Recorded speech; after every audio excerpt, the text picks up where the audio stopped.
if you can't keep it simple and somebody doesn't get it right away, you probably need to go back to the drawing board and figure out how to make it simple and really somebody looks at it and gets it immediately. I'm Amy Jo Martin. Welcome to the Why Not Now show.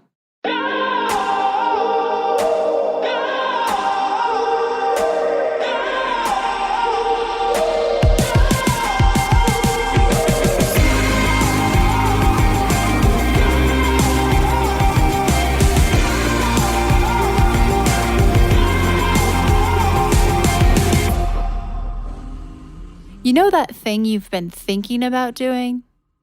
Yeah, that one. Why not now? Have you ever actually taken the time to ask yourself, what's stopping me? Let's talk it through. This is your chance to give that idea the attention it deserves and take action. Each episode, I have a chat with a fascinating person, from entrepreneurs to athletes, celebrities, my parents, rocket scientists, and all walks of life. We talk through a critical time when they've asked themselves, why not now?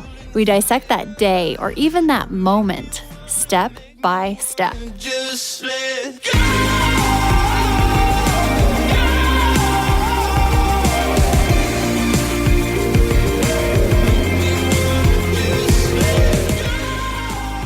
Susan Feldman is on the show today as our guest. Susan is the co-founder of One Kings Lane, which is a home decor business online. At one point, their valuation was several $100 million, and they ended up selling to Bed Bath & Beyond. Prior to that, Susan was in the corporate world. She was the president of sales at Ralph Lauren, and then the VP of sales at Polo Jeans.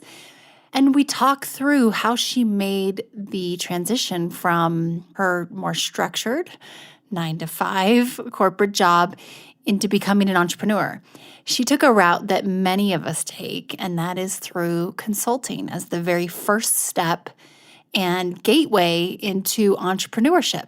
So Susan has started another company, and we've talked through when she knows she's ready to take action on an idea, the specific thing that happens that indicates to her, okay, this is it. I'm ready to put my foot on the gas and go from idea to action. There are a few key learnings that Susan shares from her journey with One Kings Lane, and one of which revolves around simplicity, which is something I think we all need to hear. Keeping a business concept simple, and specifically how we can check ourselves to make sure that that is in order and that we are keeping it simple for our customers. This episode is stacked with business advice, life advice, and the specific things that Susan has navigated to get to the growth and to the success that she has reached. She has many decades of experience, and I can tell you I took a lot of notes during our conversation. We tackle the most taboo topics on the Why Not Now show. Oftentimes, you're hearing guests share things they've never shared before. In the spirit of things we don't typically talk about, you should know that the Why Not Now show is supported by Poo-Pourri, the original before you go toilet spray. It's magic. My friends at Poo-Pourri have literally taken the smell out of you-know-what. This pure blend of essential oils stops bathroom odor before it begins. Visit poopourri.com, and Why Not Now listeners get 20% off with code WHYNOTNOW. That's all one word. And you can hear the story about Poo-Pourri in our interview with founder Susie Batiste. That's Why Not Now episode 28. Poo-Pourri is also available at Bed Bath & Beyond.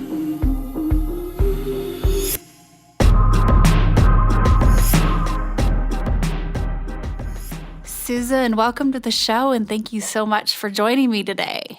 Oh, thank you for having me. I'm so excited to be here. I am excited to have you, too. And it was funny, as I reviewed just some of the information about you online, I found a video recently where you literally say, why not now? So this is going to be right up your alley. So in the spirit of kicking things off as we do, can you tell me about a time when you had a big decision to make and you asked yourself, why not now? The first one, there's been a couple, but the first one really that comes to mind is when I decided to start One Kings Lane back in 2008. We had moved to California and bought a house, and I had been thinking a lot about my home and decorating it.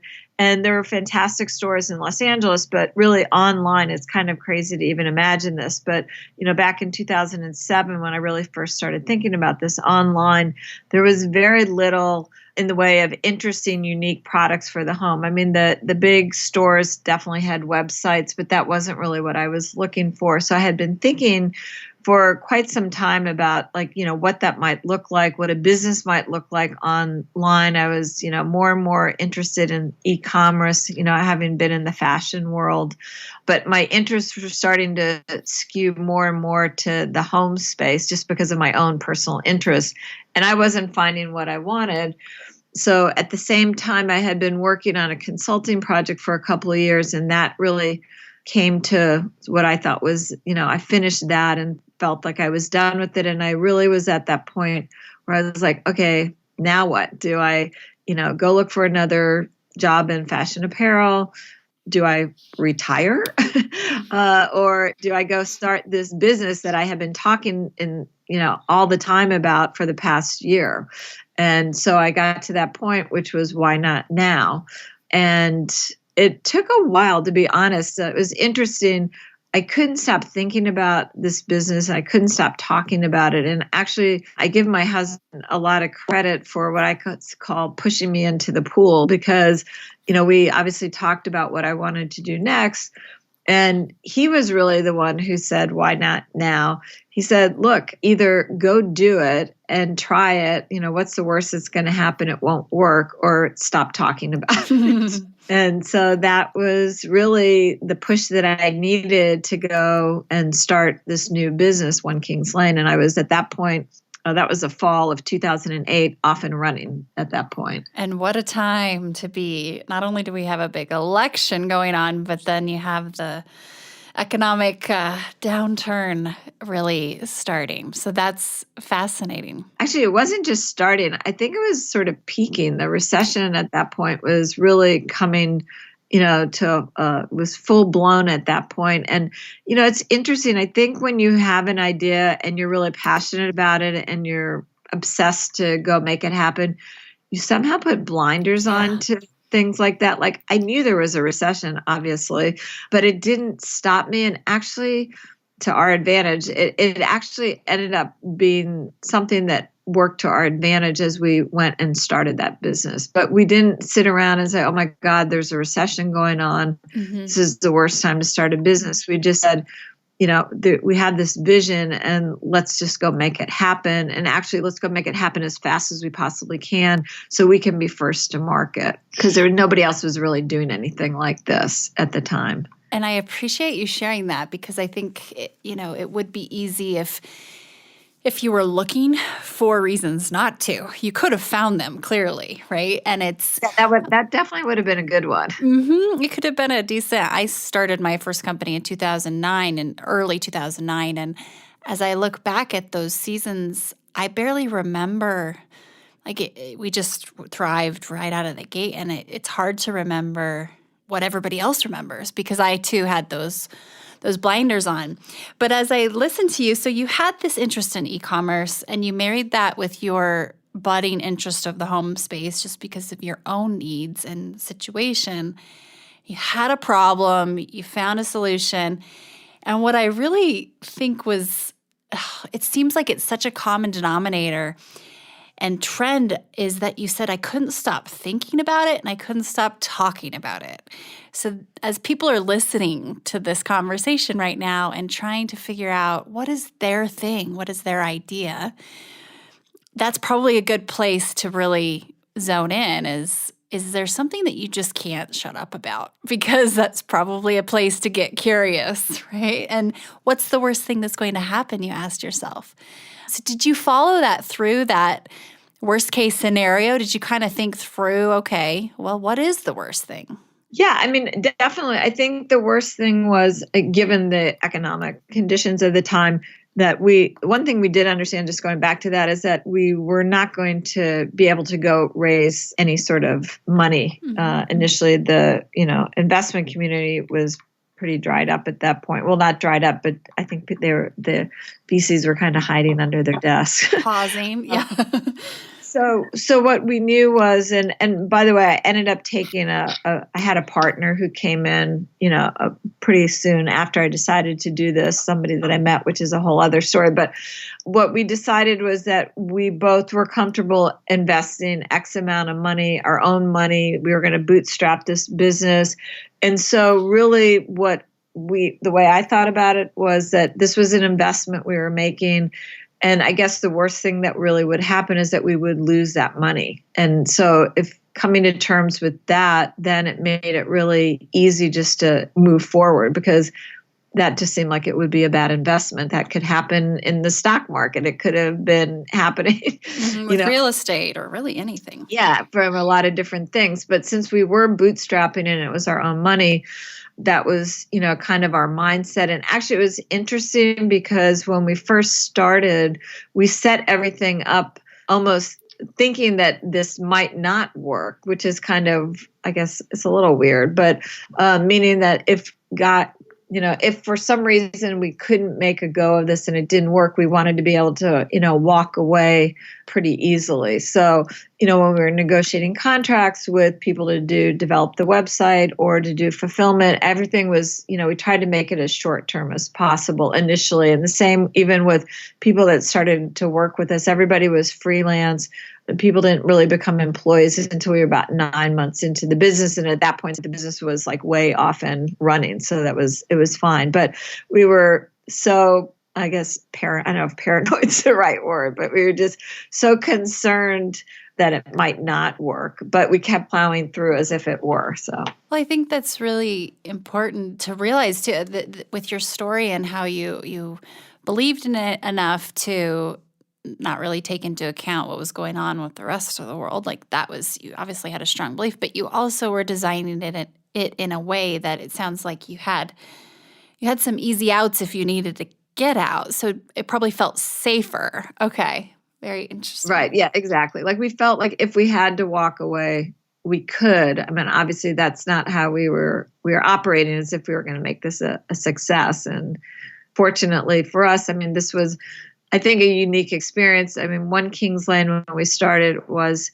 what I call, it was like letting a genie out of a bottle. So we got pretty fast feedback, and we were off and running with, crazy hyper growth right out of the box. And that's where I'm so grateful, as I mentioned to Susan before we hopped on. She was kind enough to have a call with me a couple of months ago about this idea I've been flirting with and dating. And you shared with me how simple you started with One Kings Lane and how, now we know the brand as this much bigger, complex machine. But can you talk a little bit about how you started so simple with the concept and the daily kind of offerings?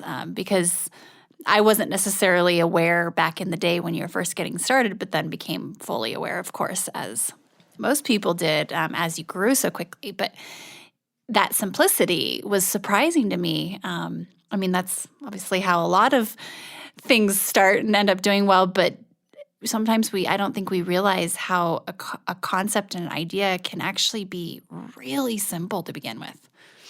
Yes, keeping things simple, I think, is something that is so important, especially in today's world where back then it was, but I think it has become even more important because we live in this crazy world where we're all bombarded, 8 million times a day coming from every which direction. And I think if you can't keep it simple and somebody doesn't get it right away, you probably need to go back to the drawing board and figure out how to make it simple and really, like somebody looks at it and gets it like immediately.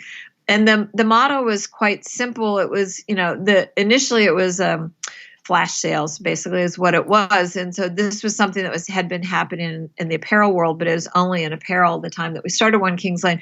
And it was super simple. You would have merchandise and it would be available at a certain time every morning. you would know that because we sent an email every day to let you know that that event was starting, the sale event, and that those goods were only available for the next 72 hours. And then at the end of that, they would go away. So it was quite simple and it was fun. People like to come and, see what we were doing. And we also, I think we were ahead of our time on a lot of different things. Like we curated the site really carefully, even though everything we were selling was at great prices. We took a lot of time to make it so it looked beautiful and it was easy to shop. And the site was very clean. And that way the product really, was the superstar on the site. So everything we did was done with that intention to really highlight the products and the brands that we were selling and make it really easy for people to get in and out and shop. That was it. Yeah, and that's so cool that people are listening and they're thinking about their own ideas, how to go from idea to action, keeping it simple. And as you said, if you're unable to explain it, really clearly and probably pretty quickly, then might want to go back to the drawing board or reevaluate. And I actually think it's not even, explaining is one thing, but if you were actually to show it to somebody, maybe your, audience, somebody in your audience or your consumer, whoever you're speaking to, and they didn't get it right away, I think that's even a bigger issue, obviously. It's a great point. Actually show it and have them go through it without you trying to explain it even, because you won't be there to narrate. So as we look through your resume on LinkedIn, and prior to One Kings Lane with the consulting project, and prior to that, you had some big responsibilities at large corporate brands, retail, specifically Ralph Lauren and Polo. Was there a pretty big impact when you decided to consult that then could be attributed to your entrepreneurial journey? Or how did you navigate out of that safe, comfy corporate world and find your way into the much less safe, structured entrepreneurial world? It's a great question. It's interesting because I would say throughout my career prior to starting One Kings Lane, even though I worked in large companies, somehow I always managed to be in situations that felt very entrepreneurial. Of course, I had the safety net of being part of a large corporation, but even from the time I started my career as a buyer at a department store where I was running my own business, that felt very entrepreneurial, even though I was part of a big department store. And then going on to manage sales and marketing organizations for, other companies, I always felt like I was in these positions that it felt very entrepreneurial. So I think it was something that I was very comfortable with. It was just then, to your point, making, how do you go and make that leap to go out and do something actually really on your own and do, really be entrepreneurial. And I do think that consulting was a good transition for that. I started to understand that, but I also was somebody that was always thinking about ideas. And you sort of touched on this earlier that, I always had these ideas and I'd say, oh my God, this is a great idea. I should do this. And then I would sit with it for whether it was a week or 2 weeks or a month and see if I still thought it was like an amazing idea. Oftentimes the ideas went away, most of the times. But in the case of One Kings Lane, I literally talked about this idea for like a year and I could not shake it. It just actually got stronger and better. And the more people I talked to, they said, oh my God, I would love something like that. So I think it's hard to answer. I guess everybody's different. How do you, sort of navigate your way into that world? I think one, you have to have a strong stomach for it because it's quite different than working, at a large corporation. And two, I think you just have to really believe in whatever your vision and idea that you have and, go for it. We're going to take a quick break and we'll be right back. Hi, everyone. If you are digging this podcast, please subscribe, rate, and review on iTunes. It just takes a moment and it means a ton to us. Also, after recording more than 100 episodes, I've created a bit of a cheat sheet on the top 5 things I've learned from Renegades and how they get from idea to action, from dreaming to doing. I will email you the downloadable PDF when you subscribe to my newsletter. Just head to amyjomartin.com and click on Connect with Me. I love how I kind of call it dating ideas or dating passions, and you see if they're marriage material. Do you really want to commit and double down and start this company concept? But the fact that you did start consulting, and I see this over and over, it's so much more accessible now too for people to either freelance or consult as their stepping stone and bridge into becoming a kind of full-blown entrepreneur that starts a business incremental of providing their own service for time or for money, their time for money. So that bravery, it seems like it's just a baby step, and it's a great gateway into of consulting is a great gateway into entrepreneurial. So One Kings Lane, I mean, epic ride. What are a couple of the things, big takeaways that you learned from One Kings Lane? And then I'd love to talk about what you're doing now too, because here you are again, and you've had another Why Not Now, which is exciting, and I really want to dive into that too. But as someone who first-time entrepreneur is on this journey and this, rocket ship, what are some of your biggest takeaways that people might learn from? Oh, so many. I mean, for sure, the one we spoke about already, I always talk about, keeping things simple. I think the other really big one that I walked away after, learning from One King's Lane was, I think as a founder and a visionary for a business, you really need to listen to your gut, your intuition. As a first-time founder, you have a vision, but you think other people have done this before, so maybe they know better than you do. But I think at the end of the day, as a founder and visionary, you have something that nobody else has as far as the vision for the business. And I think it's really important to trust your gut and your intuition and listen to it. And sometimes it's tough because it puts you in a situation where it's a little more of a particularly when it comes to working with investors. But I think it's worth the conversations and playing out those conversations. So I would say listen to your intuition is a big one. And probably the last one I think is, it kind of relates to the keeping things simple, but I think it's super easy as businesses grow and do well to start thinking about lots of different things, add-ons and things that you can do to a business. And I think staying focused on core businesses is actually really hard to do, especially when your business is doing well, because you just keep thinking, oh, we could be doing this and we can be doing that, and we can, and I think sometimes it's better to stay a little focused.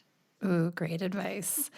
And with the second one you mentioned of listening to your gut and your intuition, and I hear this often as far as founders realizing in retrospect, you know what, maybe I didn't need as much outside advice as I thought I did, because it ended up, if I would have listened to everyone, there's no way I'd be where I am. Or it's really solid guidance, because we can outsource so much in terms of what that external feedback looks like. And so it's almost like I think of it as different types of resources, guidance, feedback, like the vision and that big picture culture vision.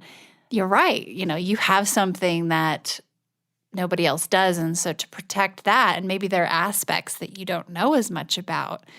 Let's say you want to, get some heavy-handed external help on e-commerce or something, great, but your vision still was you. So that's really, because we can be so vulnerable as early day founders.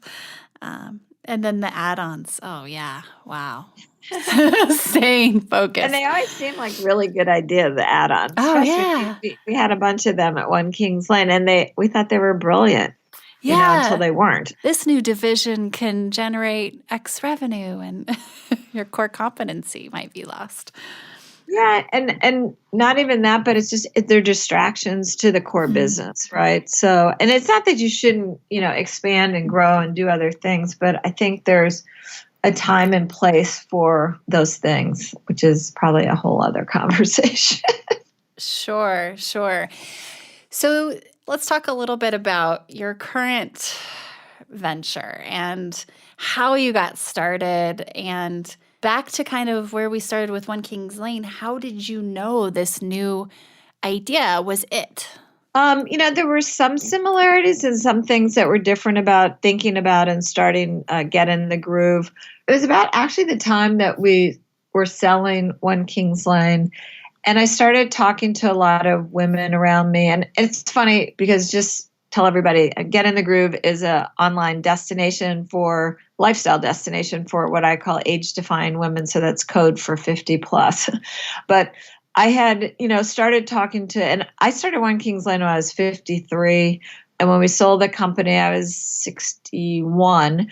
And I started talking to a lot of women around me, and I started hearing things that made me not happy or comfortable about women starting, using this word that they felt invisible, and that, once they turned 50, like the world kind of changed for them. And it was sort of this crazy thing that, you could go from a decade of feeling like you own the world to one where like you were basically approaching an expiration date. And then I started thinking to myself, well, like, where do women go online that are in this demo to get inspiration about, how to navigate the challenges of growing older with style and grace? And so I started looking around, and I really didn't find anything that I was attracted to or I felt represented like me or other women that I felt were like me well. And then when I started digging into the demographics around this group, which I hadn't done before, I was really blown away because I found that this is a very large demographic. It's actually almost as big as millennials in terms of numbers. It's a demographic that's growing.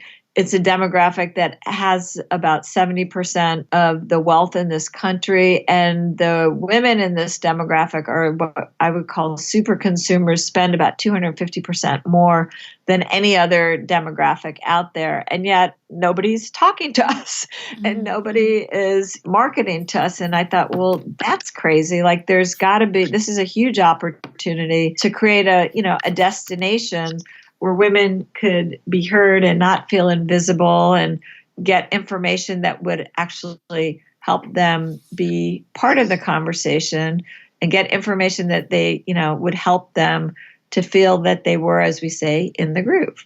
And so after doing a lot more research than I did with One Kings Lane, focus groups and digging into demographics and talking to a lot of people, again, I could not shake this idea.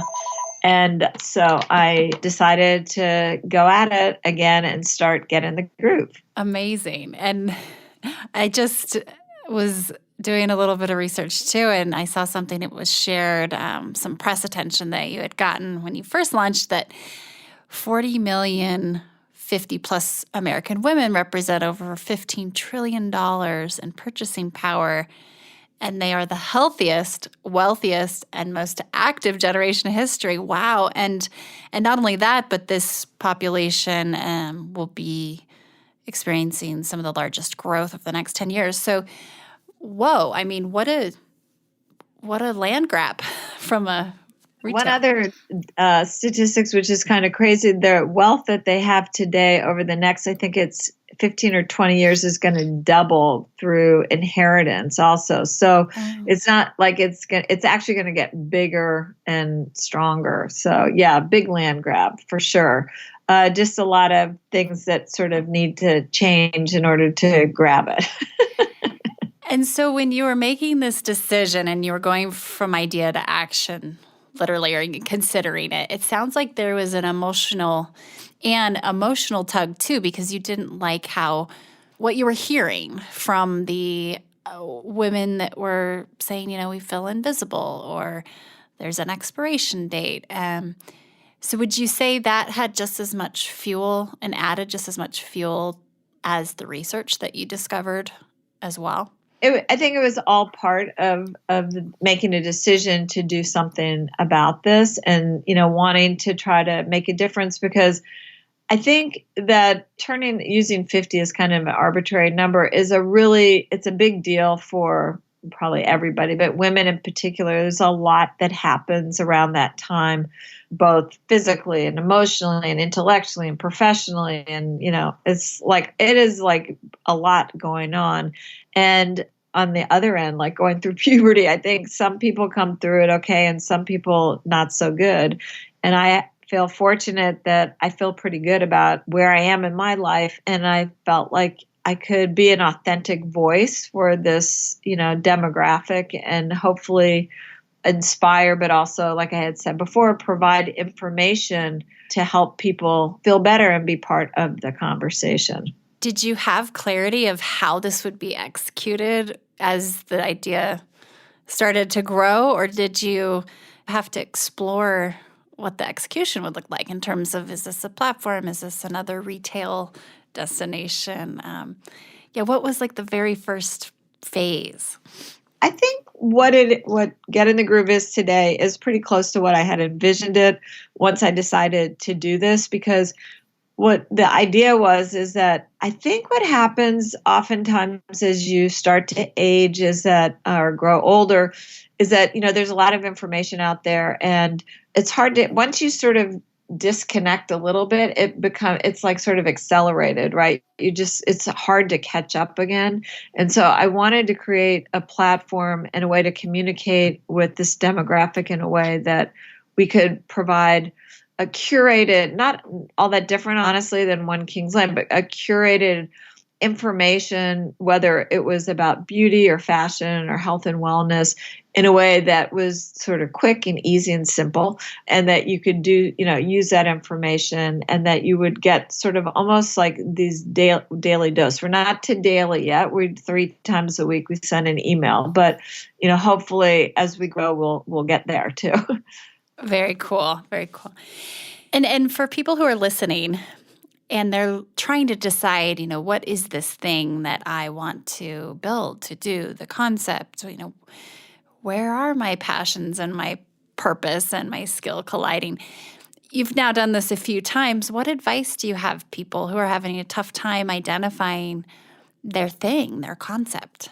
I don't know. I think it's hard to identify a thing or a concept, to be honest. I guess you have to listen and I think be open to what's going on around you. I think to see opportunities out there. That's why it always makes me laugh when people you talk to young kids, they're like, I want to be an entrepreneur. I don't even know what that means, because to be an entrepreneur, you have to have an idea. So, maybe it's not for everybody. And I think if you do have an idea that you can't shake and you think it's something that you would enjoy doing and you can make a business of it, then you should, go for it. But I think trying to have a forcing function for that doesn't really make sense. I think then you should go do something that you love, and maybe out of that, an idea might come, if that, that could happen. But I don't know that this is for everybody. And I don't think you can sort of make an idea. I think that's why people talk about authenticity all the time. The businesses that I think tend to do the best really do come from a pretty authentic place. I think to have somebody manufacture a brand or personality, it certainly could do well, but it's going to be different, right, than something that comes from a place of authenticity. It's a great point. It's almost there's so much romanticism around this entrepreneurial world that I think sometimes we have to realize becoming an entrepreneur is usually nonlinear. It's not like you just say, okay, I'm going to become one, and then you find it. It's like the idea finds you first, and then it just forces you into the pool. Exactly. Amazing. And so just quick questions. What's one lesson you find yourself learning over and over, Susan? It's got to be that simple thing again. Keep it simple. It's so easy. Yeah, it's just so easy not to do that. I mean, even in starting this business, when we're sitting down talking and we had the website and we're going to do this and we're going to do also a podcast. And all of a sudden, a few weeks later, I was like, wait a minute. No, we're not doing a podcast yet. We could do a podcast, but we got to get this other thing going first before we do that. But it just seemed like a good idea, because we're talking to lots of really fabulous women for the site. So why not talk to them in person? But it's a whole other thing, right? It's just that much more to do. And we needed to stay focused on the actual core business. Yeah, so that's like your first and your third big takeaway from One King's Lane of keep it simple and watch those add-ons. I don't want to be redundant, but No. it really does keep coming back to that all the time. Mm-hmm. I had someone once say to me when I had this idea of starting this new division to the company, and they said, "Amy Jo, just because you can doesn't mean you should." Exactly. And So pops, that's great piece of advice. it pops into mind often. Let's talk a little bit about your relationship with time. So you've managed to accomplish a lot in your career and also have a well-rounded personal life. How do you maintain a healthy relationship with time, assuming you do? Well, I don't sleep that much. That's one thing. I found it's kind of funny, since starting One King's Lane, I get up way earlier than I ever used to. And now I don't seem to need more than, 6 hours is not that little, but it's like if I sleep 6 hours, it's a lot. So it's a constant, battle for sure. I don't think it's easy for anybody. And I think, the more you do it, the better you get at it. That's for sure. And your priorities change as well. So then you're constantly, readjusting. I mean, I was in a situation where the year I started One King's Lane, my youngest daughter was a senior in high school. So pretty much from the time One King's Lane started, I was, empty nester, which certainly made a big difference in having to worry about kids in high school or school. You still have to worry about them, of course, but they're not in your house. Is a whole different thing. But it's a constant, you're constantly juggling things. What you have to also do is just prioritize what's really important to you and what you really want to do. And there's other things that oftentimes you have to let go by the wayside. Do you have an all-time favorite book? I don't. I like to read. Would wish I was reading more now, but anything you have read recently that might spark some interest from listeners? I did. It's not a new book. I think he has one out now, a new one, but there's a book about Howard Schultz that Howard Schultz wrote about when he came back to Starbucks that I found actually really interesting, because it was sort of like the second phase of, I guess, probably the 3 acts that he had there. I forget what it's called. It's called On Board or something? Yeah, exactly. On Board. Yeah. On Board. Okay. Yeah. Yeah. Yep. Which was that I thought that was actually really interesting and a really honest sort of accounting of sort of the inner and outer workings of a large company like that. What keeps you up at night? So many things. I mean, right now it's trying to scale, get in the groove. I mean, I think about that all the time. Fair enough. That's a common entrepreneurial keeper-upper. And what advice would you give to your younger self? I would give the advice I'd give to my younger self is don't wait so long to start a business. I wish I had done it earlier, because I really have enjoyed it and I like doing it and I think I'm good at it. And, I kind of wish I had taken the leap a little bit earlier. Very cool that you are able to share that with other people who are listening too. And where can people find you and follow along? What's the best way? My social handles, Instagram and Facebook, Susan K, like King Feldman. And then for Get in the Groove, it's www.getinthegroove.com. And our Instagram and Facebook are Get in the Groove 1. Awesome. And thank you so much for sharing your wisdom with us. And we look forward to following the journey. And as you continue to grow, Get in the Groove and following along on social too. Yeah. Thank you so much for your time. This was a lot of fun.